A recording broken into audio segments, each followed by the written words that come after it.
মোহরটা দিবে কে? শুধুমাত্র পুরুষ দিবে মহিলাকে, বিনিময় হবে না, পুরুষ দিবে। কিন্তু আমাদের সমাজে এরকম হয়ে গেছে যে মহিলারা পুরুষদেরকে যৌতুক দেয়, আবার যৌতুক নগদ, মোহর বাকি। হাস্যকর কথা। আবার অনেকে কি মোহরের সাথে তাল মিলিয়ে যৌতুক নির্ধারণ করে। মোহর যদি হয় 1 লাখ, যৌতুক হবে 2 লাখ। নাউজুবিল্লাহ। যৌতুক হারাম, 1 পয়সাও হারাম। কোরআনের এই আয়াত দ্বারা হারাম।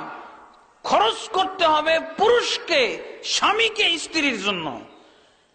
তাহলে এটা স্ত্রী স্বামীর জন্য খরচ করলো না, এটা কোরআন বিরোধী।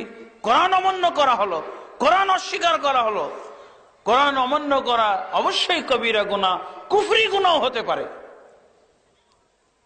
যদি সে বলে যে না আমি এগুলো মানি না, আমার টাকার দরকার।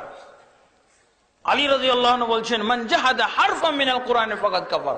যে ব্যক্তি কোরআনের একটা হরফ অস্বীকার করবে সে কাফের হয়ে যাবে। যেখানে কোরআন বলতেছে যে পুরুষ খরচ করবে মহিলার প্রথম খরচ, যেটা বিনিময় হবে, মাস্তাহলালতুম বিহিল ফুরুজ।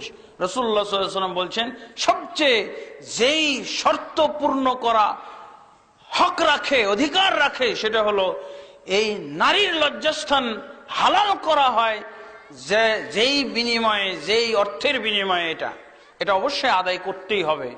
কেউ যদি এটা মোহর আদায় না করে, মোহর ধার্য না করে এবং মোহর দিবে না এইটা চিন্তা করে, তাহলে এই বিবাহ বৈধ নয়, হারাম, ব্যভিচারী জীবনযাপন করা হবে। অবশ্যই হ্যাঁ, মোহরের বিভিন্ন অবস্থা আছে। মোহর আপনি বেশি ধার্য করতে পারেন আপনার অবস্থার উপরে ভিত্তি করে। নাটকীয় কোনো মোহর হবে না। অনেক সময় মেয়ে পক্ষের লোকেরা বলে থাকে যে মানে ইজ্জত মনে করে, সম্মানের কারণ মনে করে মোহর 5 লাখ টাকা। ছেলের ইনকাম হলো 5,000, 10,000, 5 লাখ টাকায় মোহর করে বসেছে। এতে করে তারা বলে কি মোহরের ফিগারটা বাড়িয়ে দেন, তাদের মেয়ের সম্মান নাকি বাড়বে। নাউজুবিল্লাহ। ইসলামের নিয়ম হলো, রাসূলুল্লাহ সাল্লাল্লাহু আলাইহি সাল্লাম বলছেন, আযমুন নিসাই বারাকাতান আইসারুহুন্না নাফাকাতান। সেই মহিলার মধ্যে বেশি বরকত রয়েছে, সেই মহিলার মধ্যে বেশি কল্যাণ রয়েছে যেই মহিলা বিবাহ করতে কম খরচ হয়। আল্লাহু আকবার। দেখছেন রাসূলুল্লাহ সাল্লাল্লাহু আলাইহি সাল্লামের ব্যাকরণ, রাসূলুল্লাহ সাল্লাল্লাহু আলাইহি সাল্লামের নিয়ম। যদি আপনি দাম্পত্য জীবনে সুখ চান, শান্তি চান, সমৃদ্ধি চান, তাহলে রাসূলুল্লাহ সাল্লাল্লাহু আলাইহি সাল্লামের পরামর্শ মানতে হবে। মহিলাদের যেটা মোহর অর্থ দেওয়া হবে, এটা হচ্ছে বাস্তবসম্মত।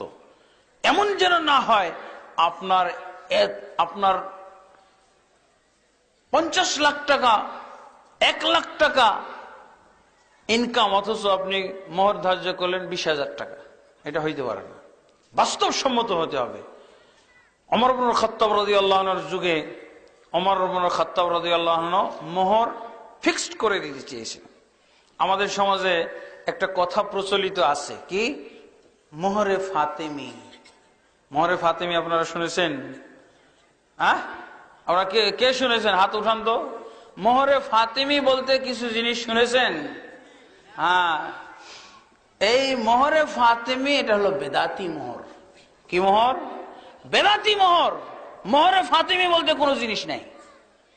মোহরে ফাতেমি বলতে বোঝানো হয়, এটা তবলিগ জামাতের ভাইদের ভিতরে মানে ব্যাপারটা হলো জ্ঞান ছাড়া, ইলম ছাড়া যদি আমরা কোনো বিষয় সিদ্ধান্ত নিই, তাহলে কি হবে? সুন্নতটা বেদাত হবে আর বেদাতটা সুন্নত হবে। বুঝেছেন? এই ঘটনায় ঘটেছে। মোহরে ফাতেমি বলতে কোনো কিছু নাই। ফাতেমি বলতে বোঝায় কি, যে আল্লাহ রাসূল আলী রাদিয়াল্লাহু আনহু ফাতেমাকে যেই মোহর দিয়েছিলেন বিবাহের সময়, এই মোহর এই পরিমাণ বা ওই পণ্যর সাথে তুলনা করে মূল্য নির্ধারণ করে যে মোহরটা আসে, ওটাকে মোহরে ফাতেমি বলা হয়। মোহরে ফাতেমি হলো বিদাতি মোহর। মোহর হবে বাস্তবসম্মত। আপনার যেমন অর্থ, যেমন যে পরিমাণ সম্পদ, যেমন পরিমাণ সম্পদ, ওরকম হবে আপনার মোহর। কম হলে কম। আর এটা অবশ্যই ফিগারওয়ালা মোহর হবে না, বাস্তবওয়ালা মোহর হবে। কি হবে? বাস্তবসম্মত মোহর হবে, ফিগারওয়ালা মোহর নয়। যে না বেশি করে দেন, কেমন কেমন হয়, মানুষ কি বলবে।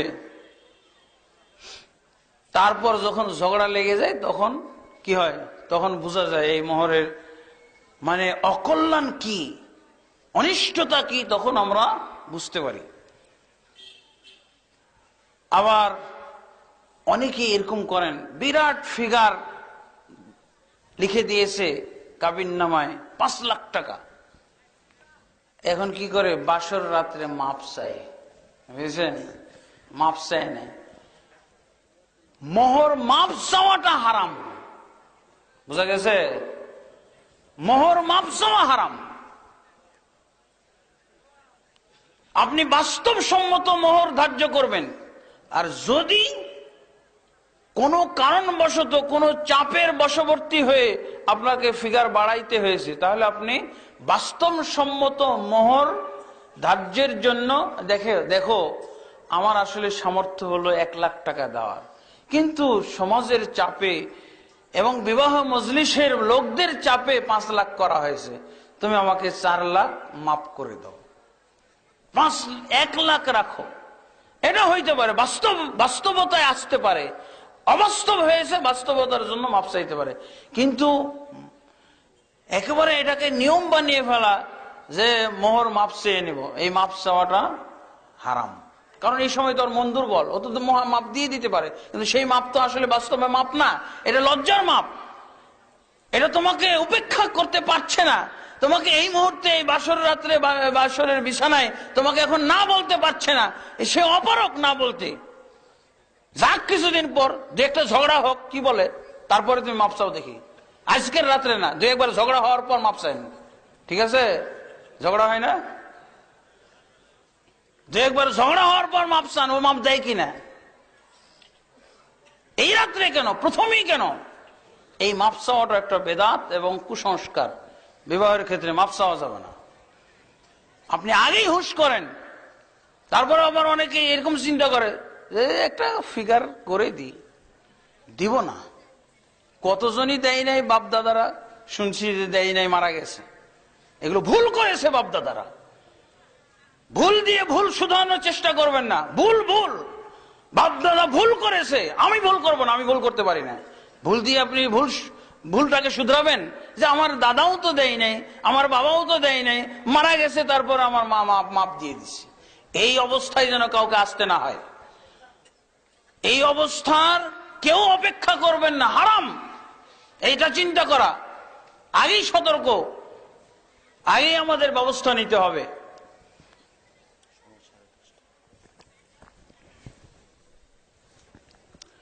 আলহামদুলিল্লাহ, আল্লাহ তাবারক ওয়া তাআলা আরেকটা খাত মহিলাদের উল্লেখ করেছেন। সৌদি আরব বা আরব বিশ্বে আমরা যেটা দেখে থাকি, মহিলাদের জন্য খরচ করবে পুরুষরা। এটা এমন ভাবে তারা ধরে রেখেছে, মহিলা পক্ষের কোনো খরচই নাই বলা যায়। আমাদের দেশে তো মহিলার পক্ষ থেকে একটা খাবার অনুষ্ঠান করা হয়, বিশাল ধুমধাম করে দাওয়াত কার্ড ছাপিয়ে, কি মহিলার পক্ষ থেকে। আল্লাহ রাসূল সাল্লাল্লাহু আলাইহি ওয়াসাল্লাম ওলিমা করার নিয়ম দিয়েছেন, আউলিম ওয়ালাউ বিশাতিন, ওলিমা করো, একটা ছাগল জবাই করে হলেও তুমি ওলিমা করো। ওলিমা কাকে করতে বলছেন আল্লাহ রাসূল সাল্লাল্লাহু আলাইহি ওয়াসাল্লাম? পুরুষকে, বরকে, যে বিবাহ করছে, এটাই তো তার একটা খরচ। নারীর পক্ষের কোনো ওলিমা হবে না। আমাদের দেশে মোহরের দিন প্রথম বিরাট ধরনের খানা দেয় নারী পক্ষ, কনে পক্ষতে দেয়, বিশাল একটা খরচ। এটা আরবে নাই। ওরা কি করে, ওই যে পুরুষের উপরে ওলিমা করো, বিবাহের খানা বর থেকে দেওয়া হবে, বর পক্ষ। এরা নারী পক্ষ কি করে, সব আত্মীয় স্বজনকে দাওয়াত দেয়, দাওয়াত দিয়ে বাড়িতে কোনো হান্ডি পাতিল চুলাতে উঠতেছে না, অপেক্ষা ট্রাকে করে, গাড়িতে করে, ছেলের বাড়ির থেকে ডেকসি আসবে, খানা আসবে, এটা খাওয়ার জন্য সবাই কনে পক্ষের লোকেরা একত্রিত হয়েছে। দেখছেন আল্লাহ তাবারক ওয়া তাআলা কত তাদেরকে সম্মান দিয়েছেন, অধিকার দিয়েছেন, যে কনে পক্ষের কোনো খরচই নাই। আমরা নিজেরা নিজেদেরকে অধঃপতনের দিকে ঠেলে দিয়েছি। এই জাহেলি যুগের অবস্থা আমরা ফিরিয়ে আনতেছি। তাহলে মহিলার পক্ষের কোনো খরচই নাই, মোহর দিবে এবং এবং অলিমাটাও শুধুমাত্র বর পক্ষের লোকেরা করবে, মহিলা পক্ষের না। হ্যাঁ, এরকম বাস্তব হয়ে যেতে পারে, আপনার বাড়িতে যদি বরপক্ষ আসে 2-4 জন মিলে, তাহলে তাদের আপ্যায়নের ব্যবস্থা করবেন। সেটা হলো সাধারণ মেহমানদারিতা। আপনার বাড়িতে যদি একজন মেহমান চলে আসে, কিছু মেহমান চলে আসে, তা আপনি কি করবেন? তাদের জন্য একটু স্বাভাবিকের চেয়ে ভালো খানা করার চেষ্টা করবেন না? অবশ্যই।